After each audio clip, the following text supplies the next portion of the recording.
So topic ready for Hump Day.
What is up, Ham Radio? Kilo Echo 8, Papa Zero November, the Ham Radio Adventure Guy.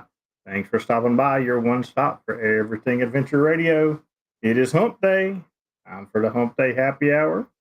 Got some new music leading us into the night. And we're going to thank Josh for that because every time we get a new, Josh, Colton.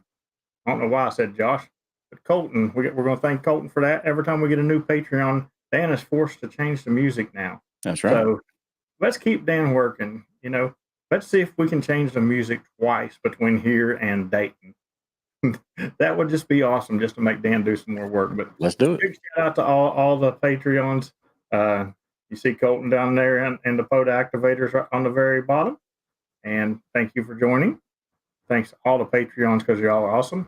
Also, YouTube channel members, the people in green or maybe blue if they're a moderator on the channel. And then we're going to head over to the Adventure Club, the ever-changing board. Sierra Foxtrot Bravo, who got offended last week when somebody said, "What's it take to knock Michael off?" said, "Nope. I'm going in front. I'm going off the bubble." And he is now in the now spot. Also, shout out to Whiskey 4 Golf Sierra for an off-stream donation, Bruce for an off-stream donation, and then David, Kilo Yankee 4 Golf Mike, actually donated during the stream and we didn't catch it last week. Thank you very much, David, for that as well. All right.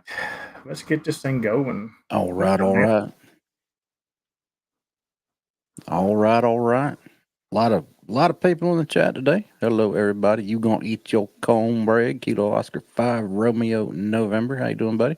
Andy Cowley, John. NIV, good to see you. Toby's at her club meeting, so she hopped in and out, just like check in and out to Annette. Andrew, hey, Oscar, Tango. Uncle Terry's in the chat. Good to see you. Liz, Sandy. Ronnie Zulu. Welcome, Andrew, who's new to the hobby. Yeah. Hiking Hammond. Lou, what's up, buddy? My brother from another mother, Whiskey 0 Delta Alpha November, is enjoying it out west. He moved away from us over here in Georgia, not long ago. So, X-Ray Oscar, Chris, how you doing, buddy? Larry, what's going on? Fart sniffing zebras. Lots of people in Eastern Standard Time. Can't miss you. Listen, Terry says no traffic, but don't listen to him because every time Terry says no traffic and I try to walk across the road, somebody tries to hit me. So that's right. You got to watch that cat. That's right. West Virginia is the only place where you look both ways before you cross on one right street because you never know. Speaking of West Virginia, so last night, myself and Kilo Echo 8 Yankee Victor Delta went to a sort of a little hole in the wall place to eat. It's, kind of in the middle of nowhere. And we get in there, and this guy was picking up his pizza, and he was getting ready to leave. And he turned around to talk to the lady, and he went to talking Manganese. And Sherry was like, we got in the car. She said something. She said, I have no idea what he said. I said, he told that woman that he had to fix Sharon up a pizza because she'd been working all day. She said, is that what he said? I said, yeah. Oh, Steven, good to see you. Good job on the antenna install today. We saw your pictures in Discord. And no. it's right on. I mean, it's You're right not on listening from East Virginia. Yeah. We did make a change. Virginia is now known as Eastern West Virginia. Eastern West Virginia. That's correct. Yeah. Brandon White, we got you checked into the net, buddy. You got any emergency or priority traffic? Go ahead and pass it along here. Kenny Adams, what's up, buddy? Good to see everybody. Right. Got a house full tonight. So we're gonna do something. We're gonna do something a little different tonight. We're gonna let you guys choose what we talk about, and make sure that you're keeping this ham related, Terry. I was about to say this could go downhill quick. So ham related, and if you guys want to talk about a certain topic or whatever, let's talk about it. Because I often do monthly meetups with my Patreons, and that's one of their benefits. And I ask them what they want to hear on the show or what they want to see, and they pick topics and stuff like that. But this time I'm giving everybody to shop what you guys want to see.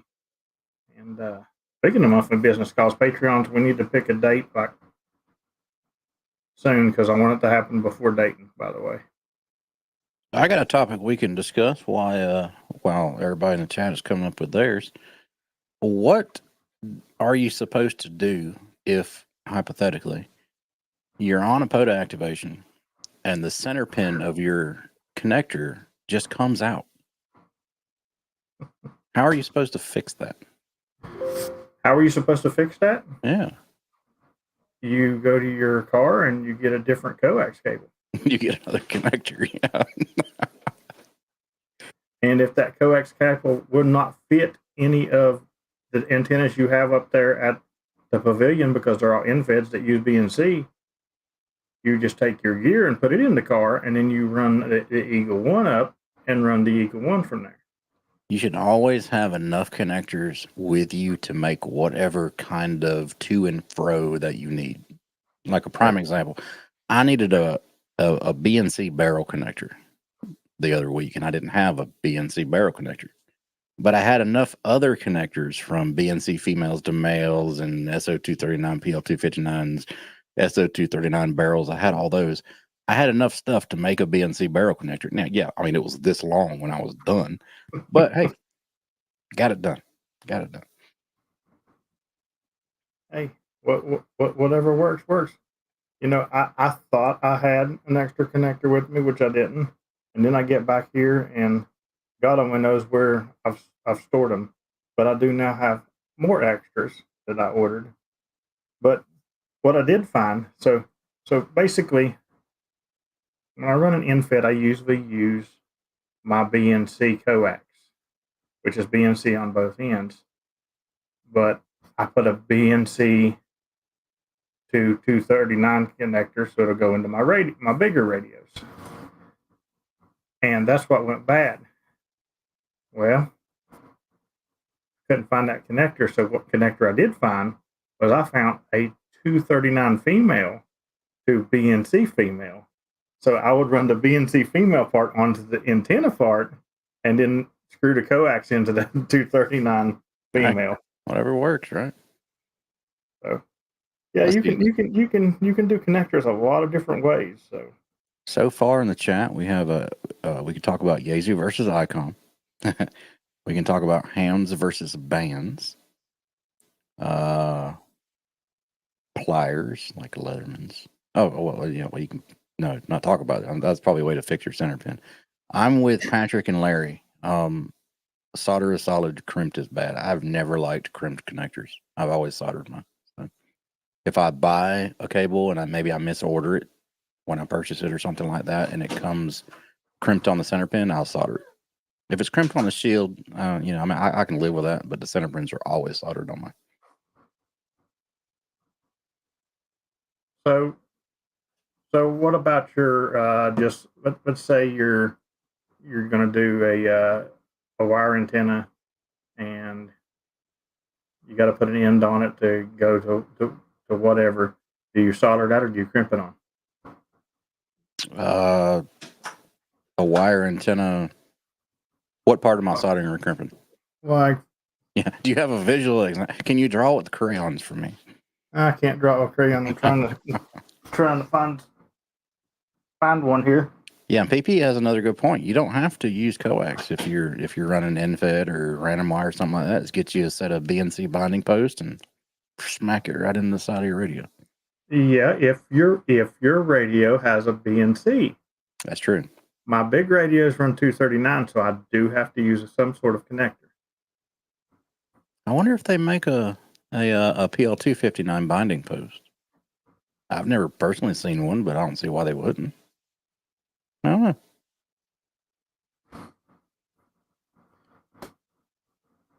Okay, I'll explain it to you in a way you've seen the spark plug antenna, correct? Yes. All right. You know how it unscrews at the top and you slide the wire in and you screw it back. Mm-hmm. Okay, so you say you're going to put a little U connector on there to go in there and screw it down on top. Would you solder that or would you crimp it? The actual terminals that are connected to the wires, I'd solder. You would what? I would solder it. You would solder it? Yeah, like ring terminals that are connected to wires. That I have no. Yeah. I mean, I would solder it. Yeah. What about your radials? Same thing? Yep. Solder them? Yep. Okay. Yeah. Anything that's going to move around a lot, I solder. Now, my battery boxes that I build, all those are crimped. I mean, they're crimped very well, but nothing inside of there is going to be moving. So you don't have to worry about something over time working loose. But yeah, like things like antennas, radio wires, because you're always taking those on and off. So anything that's going to move a lot, I'll solder. How about the interior pieces of the power poles? I've always crimped those. I've never soldered them, but Okay. But I know people that do solder them, and a common problem that I've heard is, unless you're really good at soldering, sometimes you can get too much solder in those, and they won't snap into the housing right, or they'll actually prevent something else from plugging back in. So. But I've heard of people soldering those. I don't think it's a bad idea either. See, I crimp most things. That's why I was curious.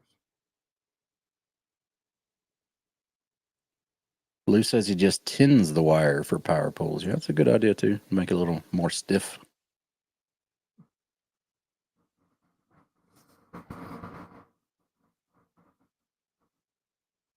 Yeah, solder all your ring terminals and then put heat shrink. Yeah, sometimes I do heat shrink, sometimes I don't. I mean, if I want it to look pretty, I guess. I mean, if your solder joint, comes undone, if you had a cold solder joint or something like that, heat shrink. I mean, I don't know how much good it's going to do you, but it makes it look good though. Yeah, most of my soldering jobs don't look that great, so I try to cover it up with something. Oh, got a public service announcement here. Whiskey Alpha 3 Romeo November Charlie, who makes the Pentec QRP rigs, has stopped making those. So if you find a Pentec out in the wild, you might want to scoop one up if you're looking for one.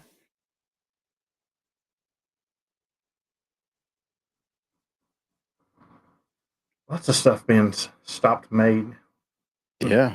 I haven't heard anything else about MFJ. I mean, I don't know if I haven't either. Like, I really hope that they do sell it to somebody because, I mean, that's a lot of stuff. I don't know if they've tried. I know companies, at least DX Engineering, from what I've been told, has made an offer, but I guess it wasn't enough. So, I heard Yeah, I heard they turned that one down, and I heard it was a nice offer. So It affects a lot more than just the MFJ brand too. You're talking about what American, Cushcraft. yeah, I know. I mean, a whole bunch of popular stuff. Ameritron is a big name to disappear. The I glue solder line, every ring terminal and yeah, use a piece of heat shrink. There you glue go. line heat shrink is the bee's knees. But when you do that, do you solder it and do you question the solder with like Victor? And then you put the heat shrink on it and you do it and you go Victor? Are you questioning yourself when you're doing it like you do your call sign? Did you solder this right, Victor?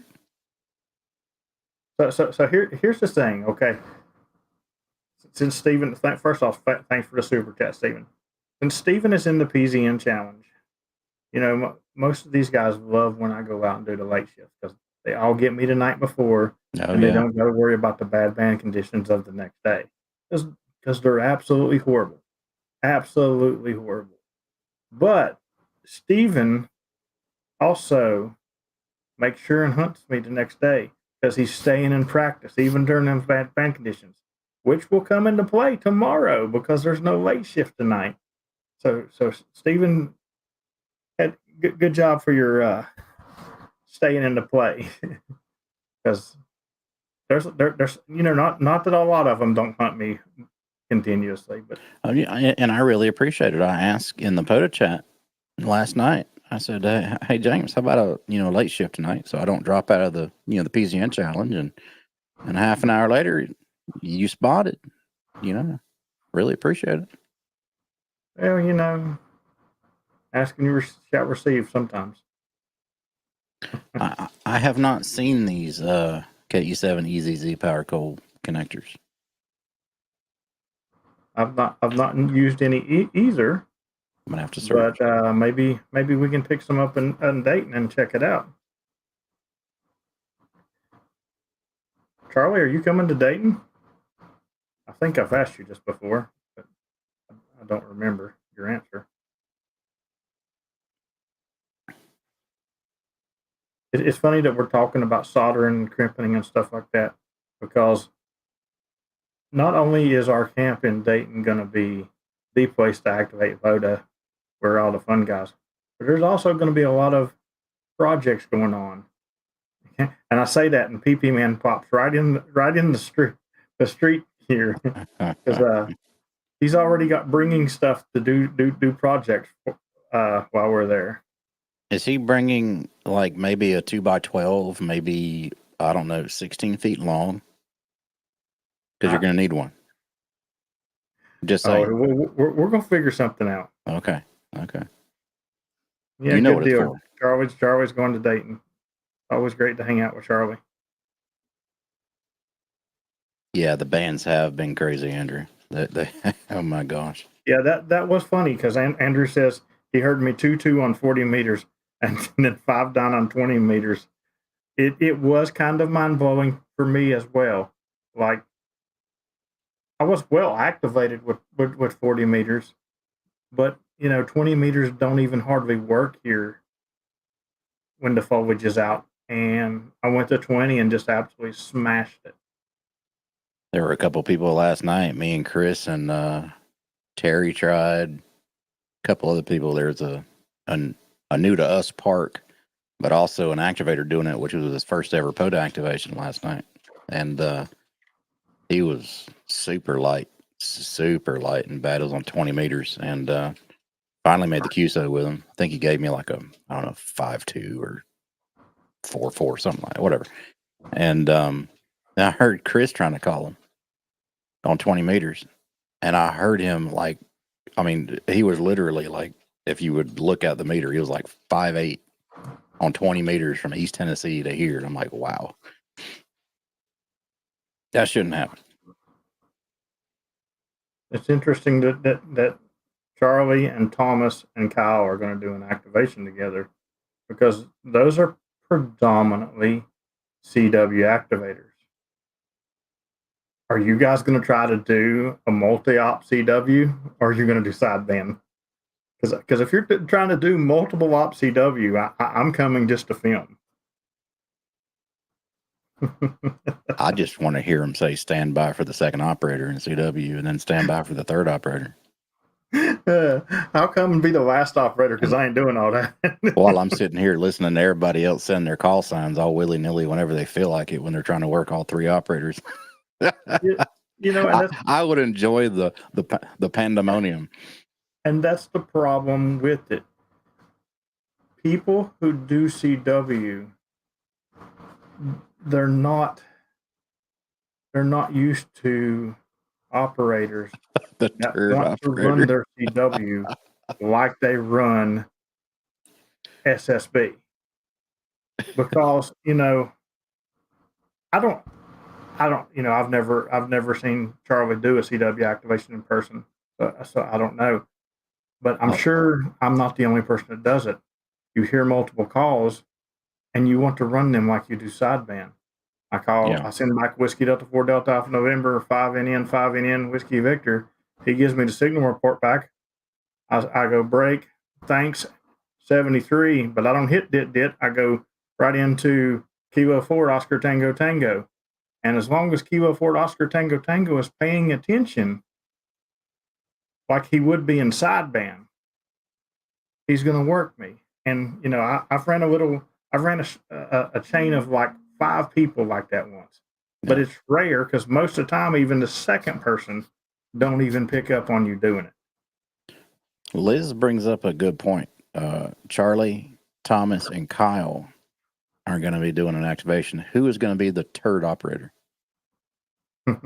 That would be Thomas. Yeah. Okay.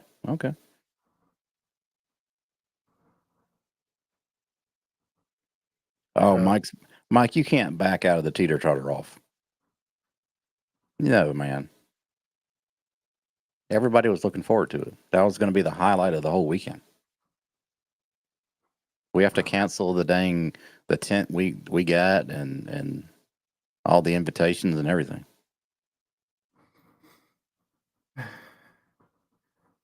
You know, maybe we should just try it. Maybe we should just try to do a dual op CW just to watch it epically fail.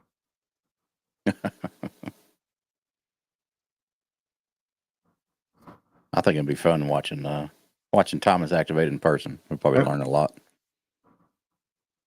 You know, it would work much better. I think Charlie and Thomas should try to do 2 op.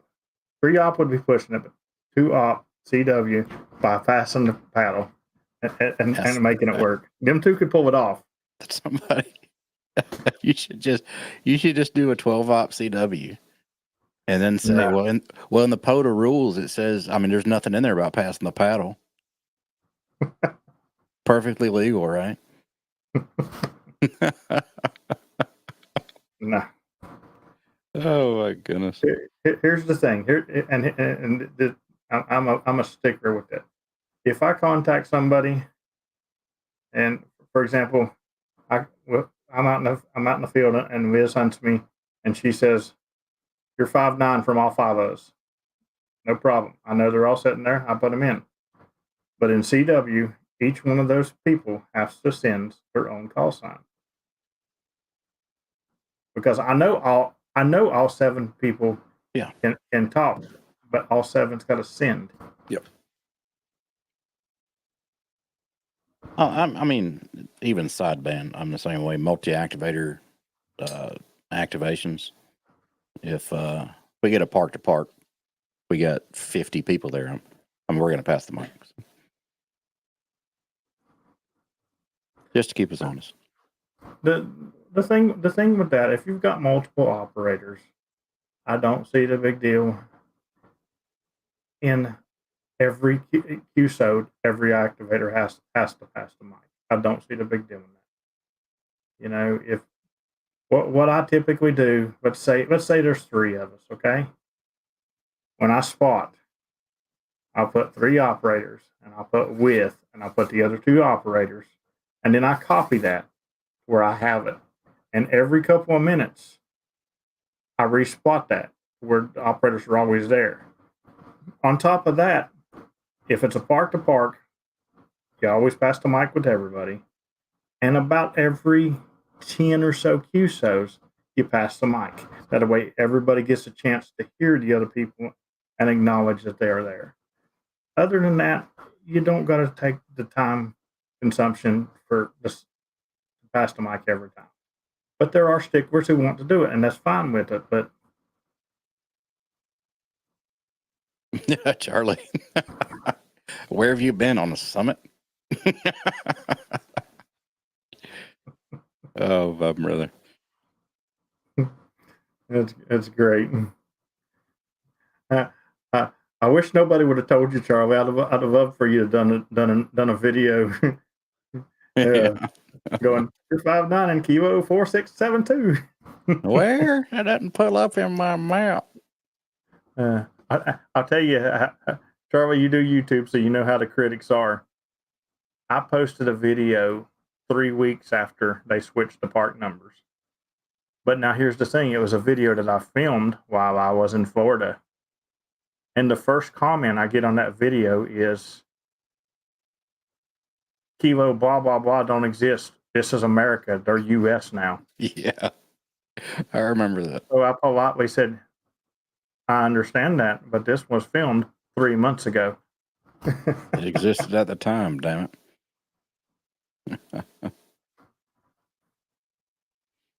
What do you think I do? Just live stream all my activation? You posted a video like the day after that and did the same thing because it was something you previously had done. Same guy commented on yours and didn't say nothing like that. He said something else negative, though. Oh, that's great. I love them. Love them or hate them, they're going to be out there. I did say it once at the meetup. I did say Kilo once at the meetup. I still slip up now, and it's been a while.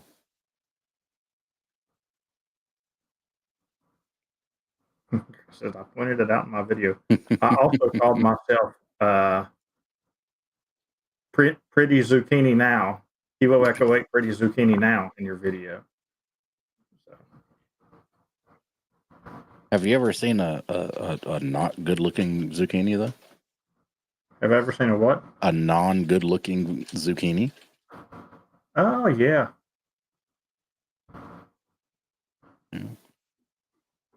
All right, chat. Tonight is yours. Anything you want us to talk about, cover? If we don't know the answer, we'll make one up. That's right. If we don't know the answer, we'll get PP Man to come on here and he'll bore you to where you don't want to know the answer no more. There was a suggestion earlier about Yazoo versus Icon, but I think we've beat that one to death. I will tell you a funny story about PP Man. So the other day he was trying to hunt me, and of course I wasn't hearing him. And I'm not going to say who it was. I know exactly who it was, but a hunter with a really strong signal. He said, PP Man's in there. And I said, who? And he started laughing. He couldn't re-say it. He said, Mike. That's great. See, Patrick said DX activators not submitting logs, or is it just me? It depends. Sometimes it could take them a while, especially like DXpeditions. It could take them a while because they don't submit a log to POTA until the entire expedition's over with. If it's a DXpedition, I understand it because there's multiple operators and stuff like that. But single operators should be limited, and this is stupid to even have this long, but should be limited to 2 weeks. Yeah. If you don't have your login in 2 weeks, it should be void. Yep. Like it's absolutely ridiculous. It takes seconds to log. Like if I'm not doing a rove, like today, I went out and did 3 CW activations. CW activations are shorter, so I get done. I send them right there at the park. They're already in before I leave the park. Now I went out and did my SSB, and a couple of names didn't come up, so I did that when I get home. But it's ridiculous to go. It's ridiculous to go 3 days. But maybe you're not at home.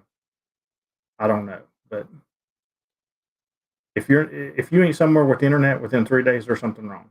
Yeah. Double D, where are we in the sunspot cycle or the sun cycle? Pretty close to maximum, I would say. I'm not sure if it's this year or next was the predicted maximum. A lot of flares, so it's very active.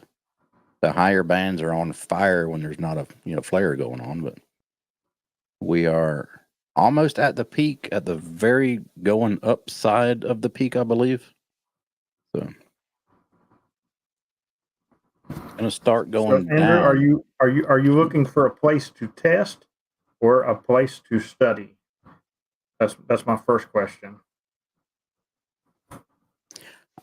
I can direct you to the right spot for the FCC, Andrew, but you also Well, said you're in Ontario. he's in Ontario. Is Brian in the chat by chance? I don't know, X-ray but November's here. I can get him an answer. Okay, study and then test. Yep. All right. See, I have the Canadian license book that I'm getting ready to start studying. I don't know if they have apps like we do over here for their license or not. I would assume that you can get on the internet and type in Canadian ham radio license practice test and find something. But I think I found something. if you will reach out to Victor Echo 3 Tango Hotel Radio, he is a tester up in that area, and he could give you all the information you would want to need.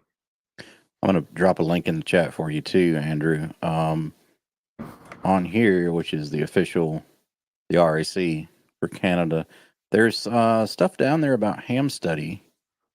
Their dates are kind of weird. 2021, 2022 is what they have in here right now, but there may be Canadian study guides on hamstudy.com as well. So check theirs, see if you find any.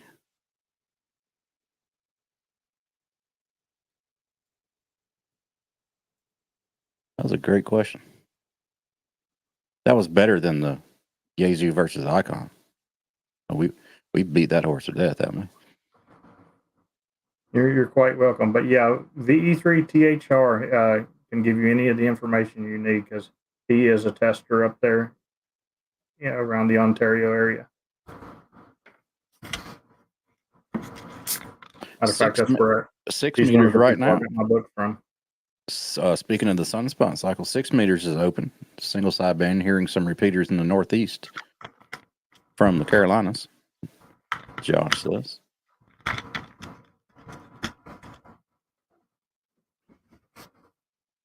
Sure, maybe I should just start taking my 6 meter dipole out every day instead of my infeds and just activate 6 meter. It couldn't be no worse. Yeah, the bands have been really. I mean, that's at the peak of the solar cycle, like we are. There's an upside and downside. I mean, the upside is the spots and the band openings on the higher bands. Great DX.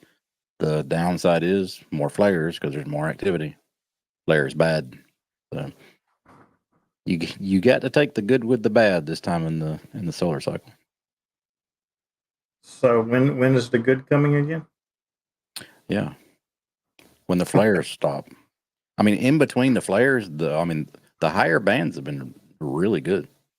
I mean, like right now, there's an opening on 6 meters. Oh, so I get it. So there's a flare when I'm activating. Then while I'm driving to the next part, it's good. Pretty much. And then there's a flare when I'm activating again. That's what you're saying, right? Pretty much. I know the last, well, I don't know about if it was the last flare we had, but we had a super big one yesterday or the day before. But here's the thing, guys. It don't matter if the bands are good or if the bands are horrible. Radio's fun. Yeah. Just do it. People tell me they struggle to make their activation and this, that, and the other. Did you have fun? Would it have been more fun somewhere shoveling a ditch or something? No. Go out there and have fun. It don't matter. I'm not making, 400 contacts in activation. I'm not getting them crazy huge pileups like I'm used to, but I'm not having problems activating. There's enough hunters out there that's got. There's hunters out there that I don't care. Honestly, this Saturday I'm doing the highest peak in West Virginia. I'm doing the summit for the highest peak weekend, and the first hour of that is 2 meter. And there's some of my POTA hunters that it wouldn't surprise me if I just heard them out of the blue on 2 meters from 40 states away because they're that resilient. Yeah. Like, you spot on POTA, they're coming after you. Way down in the noise floor on your 2-meter FM rig, you crack the squelch open and you hear Whiskey 0, Charlie Golf Charlie. He's one of the ones that if he called me in on 2 meter, it wouldn't shock me at all. Right. And it would. I don't even think it would be weak. It'd be like he was standing right beside me. Yeah, rattle the radio right out of your hand if you got an HT or something. Yeah. So as the sun cycle peaks and starts to move down, what will the band openings look like? They'll start to get less and less until solar minimum. Your upper bands will gradually, week by week, month by month, year by year, start to not be so good at long distance DX contacts, and then you'll go back to solar minimum and be pulling our hair out saying we can't make contact with anybody. I'm seeing several new names in the chat tonight, which is awesome. Yeah. Make sure and hit the like button and subscribe if you're not already subscribed, guys. We do a lot of fun stuff here, and also make sure and join the Discord because we do a lot more fun stuff there. All right, guys, give us another topic. Do you like breakfast burritos? What? Yes, I do. Yes, I did just ask myself that. Yeah, you can still make contacts during solar minimum, Terry. Yeah, I mean, just it's not going to be as easy as it is now on the high bands for DX. Right. That's the thing. Like, people are freaking out now. What are you going to do when we get to solar minimum? Oh, I'm just going to quit doing POTA. It don't. It'll I feel like a lot of activators that normally activate are not activating because the band conditions are so bad. And look, I do get it. It sucks to waste $25, $30 in gas and go out and to do a park and get, you're getting a contact per gallon you used. Yeah. It sucks, but it's still, here's the thing. If you don't go out and activate, these hunters are going to lose interest too. And when they lose interest, guess what? When it's good again, you're not going to have those big pileups because you ran half of them off by not activating. Yeah.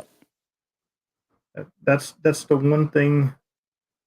The one thing that has made me excel in POTA.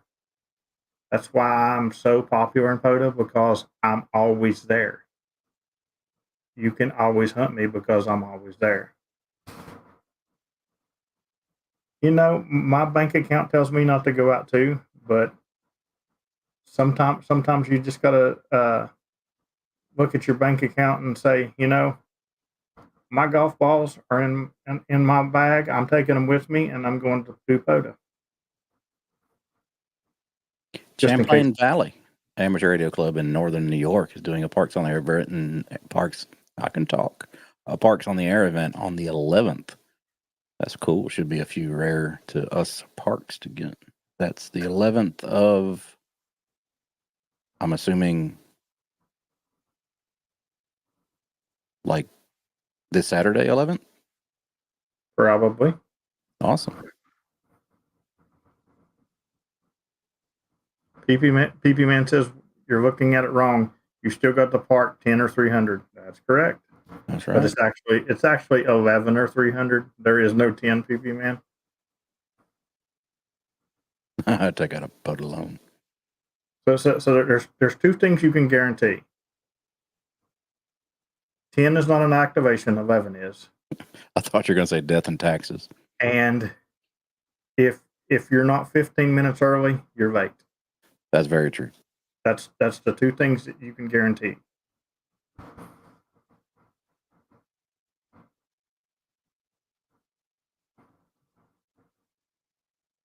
Wait, POTA so if we're Squire to 15 drive me minutes around. early, Larry, that's an excellent idea. yeah, I'm that going to tell is. you, if you're going to do big rows, that's the way to do it. That's absolutely the way to do it. That way you can do your logs when you're going to the next park. But do not get in the back seat of Steven's truck and let him be that POTA Squire, because he will bounce you around, throw you around everywhere, and your log will have wrong numbers and all kinds of crazy stuff in it because your laptop's flying around like crazy. And yeah, All I heard from that was Steven's back seat is bumpy. Steven's back seat is bumpy. Understood. Absolutely. Understood.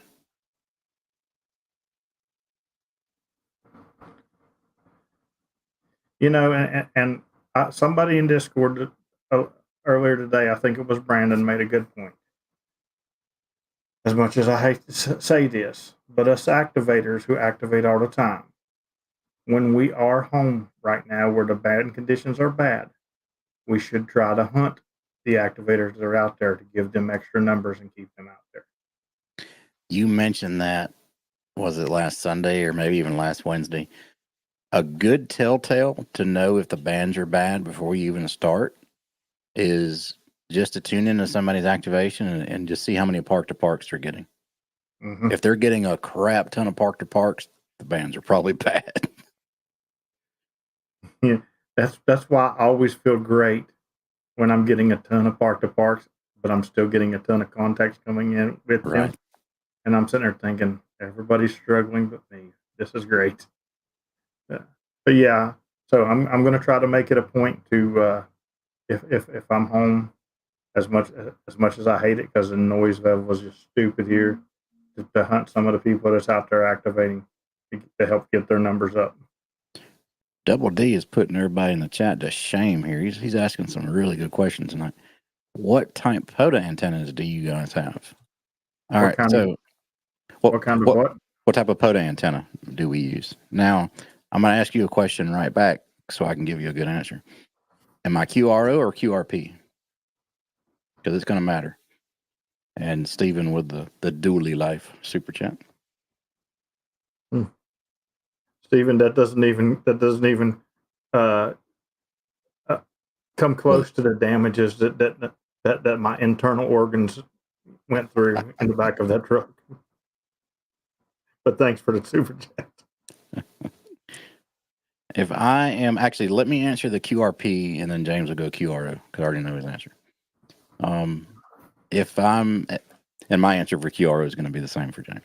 If I'm QRP, it's an antenna flavor of the day, whatever I feel like grabbing out of my pack.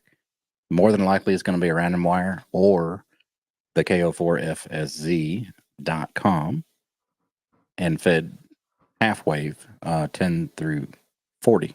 I got in my bag. Both of those are excellent wire antennas, and I'll run those QRP. So QRP, I'll run a wire normally up into a tree, either a random wire or an end-fed halfway.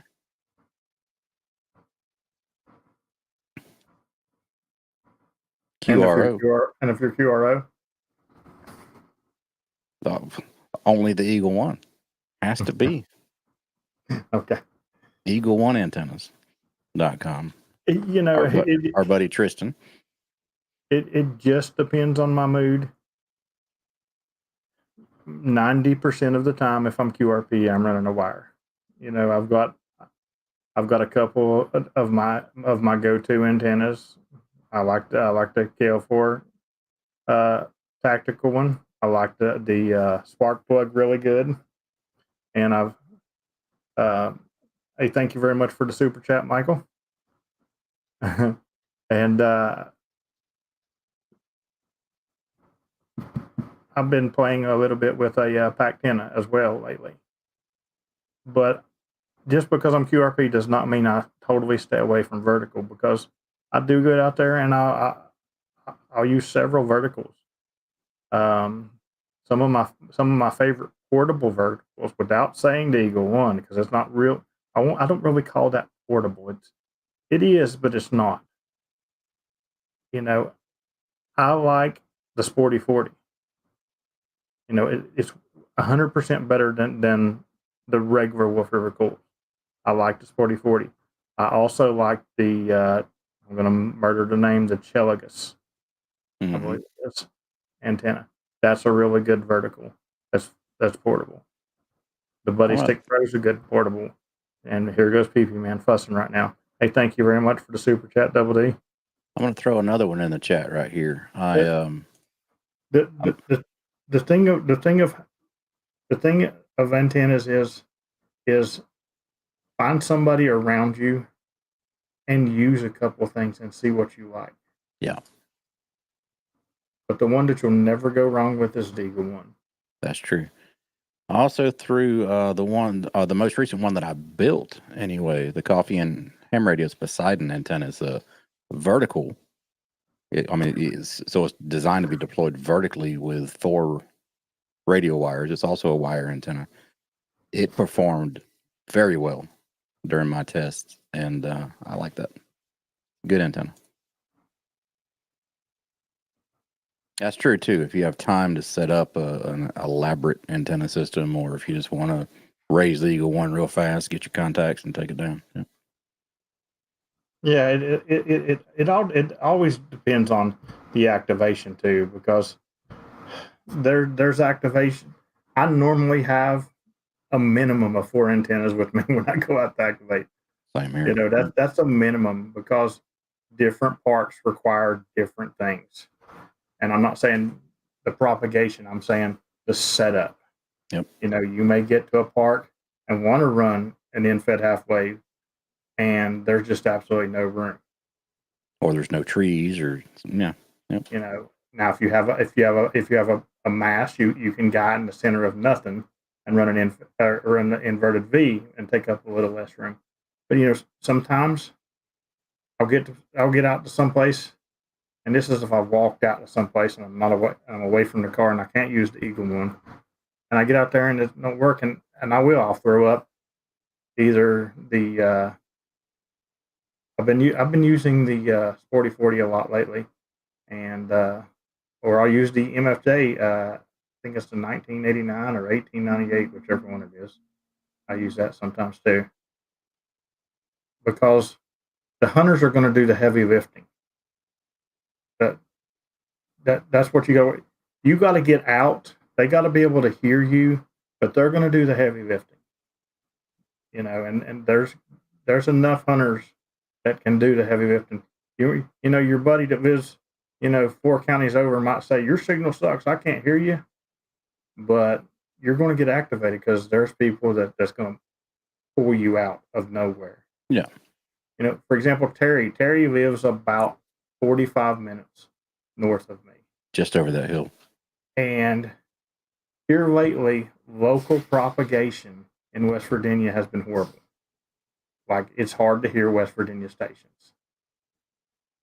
And Terry, who is 45 minutes north of me, the other day on 40 meters, used an SDR in Georgia to hear me, and then calls from his radio.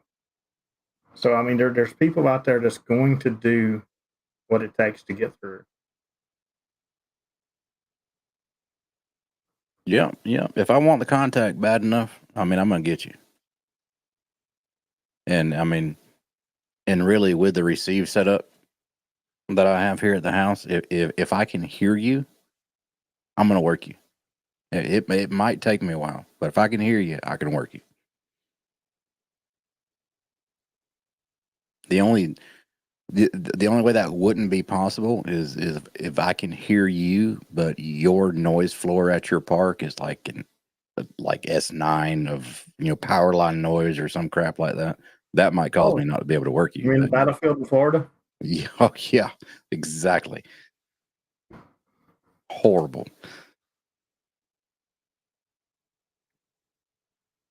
There's been a lot of that this week too. Like I look at my noise floor and it's plus 10. Hey, thank you very much for the super chat. Joined the Long Island CW Club today.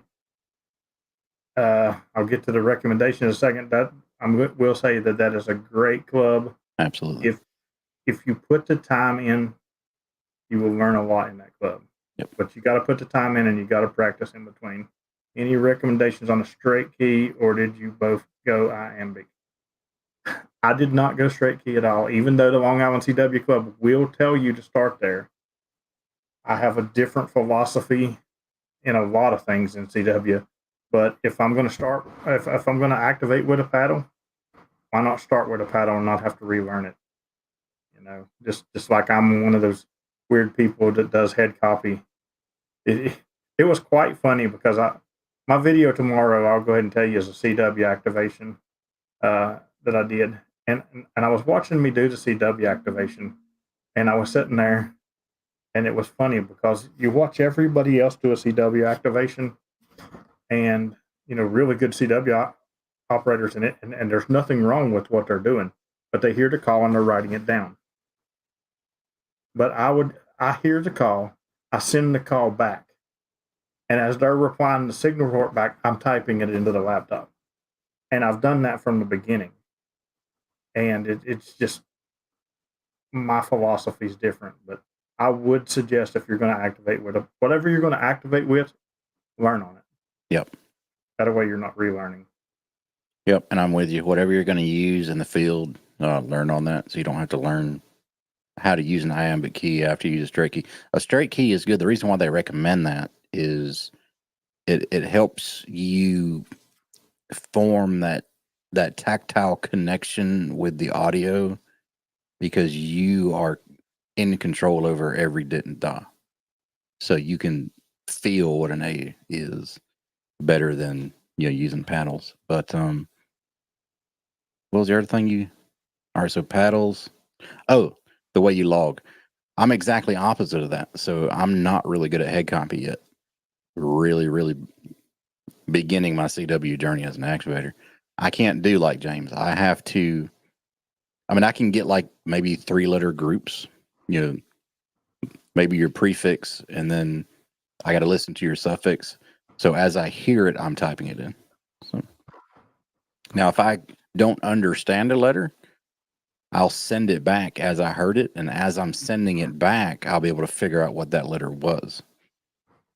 So, so interesting thing about your comments. Number one, I'm not good at head copy. I do not think I'm good at all at head copy. I think I'm horrible at head copy. What I'm good at is people's tones, which transfers to people's rhythms and tones. Right. And because most of the time I'll hear 2 or 3 letters, but when I hear those 2 or 3 letters, my mind does this weird thing where it's picking up their pattern, and then I'm hearing the whole call sign because of it. It's a really weird thing. I don't like if somebody new calls me that I've never worked before, it'll take me a minute. And there is times, just like you said, that you'll send it back the way you heard it. There is times that I will reach over to my lab. So I heard Kilo 4, okay? And then he sent something else that I didn't understand. So I'll type in Kilo 4, and then I'll drop down to my comments and put da dit, and then I'll put the rest of his call sign after it. And then I'll send it back the way I heard it. And when I send it back, I type it in right because when I send it back, I know what I sent. Yep. All right, Lou. See you. Go do your Sidewarn stuff. Thanks for dropping in again, buddy.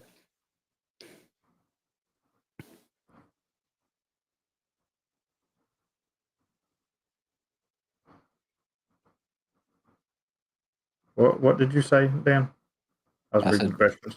I said Lou had to go, dropped off, go do some Skywarn stuff. I said, thanks for dropping in. See you later, Lou. Yeah, what modes do you use for POTA? A lot of people do digital and SSB. I myself is phone and CW. For some reason, I was looking on my POTA stats last night. For some reason, I have 4 digital QSOs this year, but I've not made 4 digital keystos this year. I guarantee you. I don't know where those came from. Somebody mislogged me. Those are hunted QSOs? Yeah. Okay, somebody's just mishunted you. Yeah. Sometimes people will be activating in the dark and they'll hit the wrong thing and throw something off. Like I've gotten home before and had like the whole section of CW say SSB on it. Yeah. Or see, with N3FGP, if you put in the frequency, if you put in 7.044, it'll change to CW. But if it's the dark and I hit 7.044, it's going to put SSB. Yeah, it doesn't know. Yeah. Josh brings up a good point. Just don't send it 10 words a minute. Okay. Long Island CW Club, they're not round tables, but what do they call the carousel courses? They're carousel. They're beginner carousel. They start you off pretty slow, which is a good way to learn it.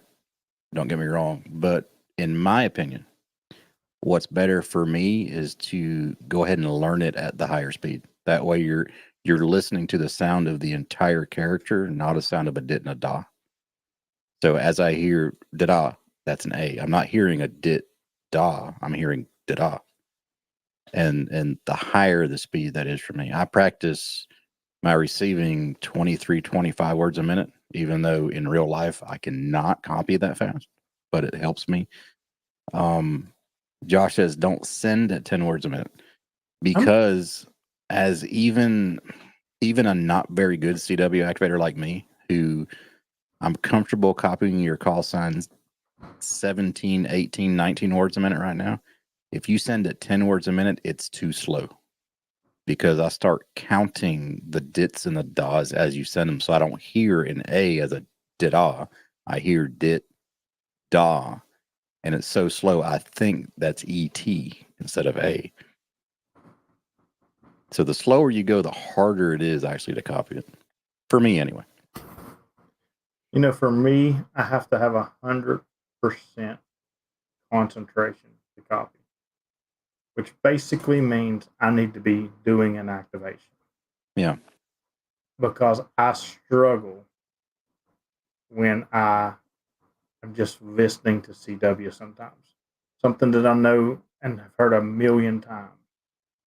Like there's times when I'll be doing my videos and I'll have to play something back 2 or 3 times that I worked because I'm not really concentrating on CW. I'm editing and doing this and that.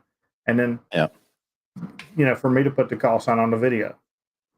So you when you do practice, make sure you're really concentrating on the practice. And once you start messing up, stop. Take a break.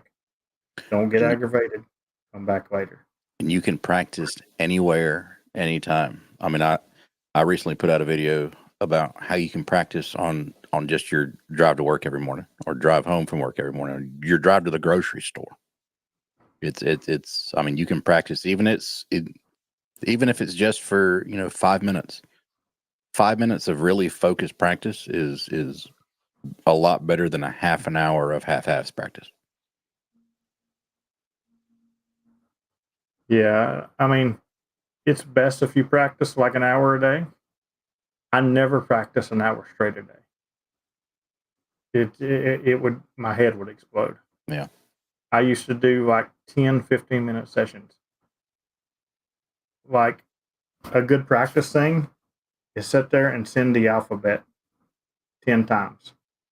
Like send A 10 times. And you send it and say A. You send it and say A. You send it and say A. You send it and say A.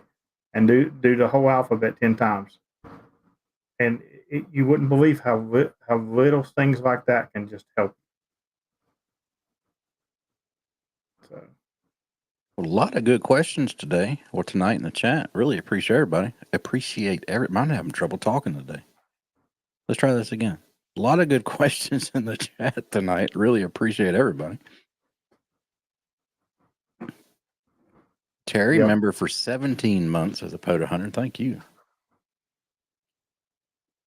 And that means he's been a Patreon longer than that because he was a Yeah. Patreon first. Speaking of Patreons, we are getting close to the top of the hour, but you guys are not done because, we're going to go over to After Chat and have a good time till who knows when. But it's something we do. Also, I've been dropping a lot of Patreon only videos. If you're not paying attention in Patreon or if you got those emails blocked, go check out those videos. It's free videos for you guys that only you will see. If you would like to check out After Chat and you're not a Patreon and you'd like to see kind of what it's about, go over to Patreon and sign up for a 7-day free trial in the top activator. It'll give you a free trial for 7 days. But here's the kicker. If you do that, you got to message myself or Dan on Discord to where we can get you guys the benefits. So that's the big kicker. A lot of people will go over and do the free trial and they don't never see no benefits because we don't never know. We don't never know what's happening. Anyway, thanks everybody for the super chats tonight and for all your questions and stuff like that. It was a lot of fun. I think we'll do this again sometime. For myself, well, actually, Dan, what do you got coming up? Then I'll say for myself. I don't have anything, and I'll go ahead and talk for James. Let's see, we got the After Chat tonight, and let's see, Thursday he's going to go out and activate. Friday he's probably going to go out and activate. Saturday he has soda summits on Saturday, and then he'll probably activate POTA. And Sunday I'm going to go out on a limb here and say he's going to activate POTA. Well, he left out a lot of things there, but he did cover it. I'm going to be out activating all those days, and he's correct. And technically, that soda that I'm activating, that whole log is also going into POTA because I'm in a Very POTA nice. park when I'm doing it. But what I will be doing that Saturday is I will be spotting on POTA for the first 20, 30 minutes and getting those POTA people first. Then I'll I'll spot on POTA as well. If I even have signal there whatsoever. So that's going to be the fun part.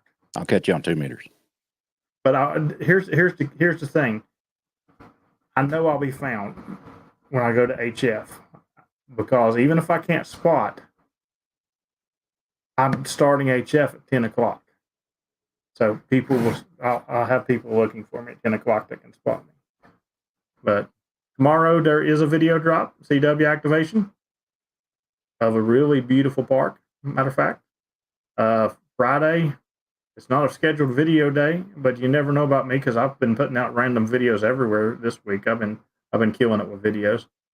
Saturday is the highest summit thing. There'll be people in North Carolina, Georgia, South Carolina, West Virginia, hopefully Virginia and Kentucky doing the highest peaks in those states. So if you want some good soda, you should be able to hear these guys because they're going to be up there. And other than that, we're going to the After Chat. Thanks everybody for the super chats tonight.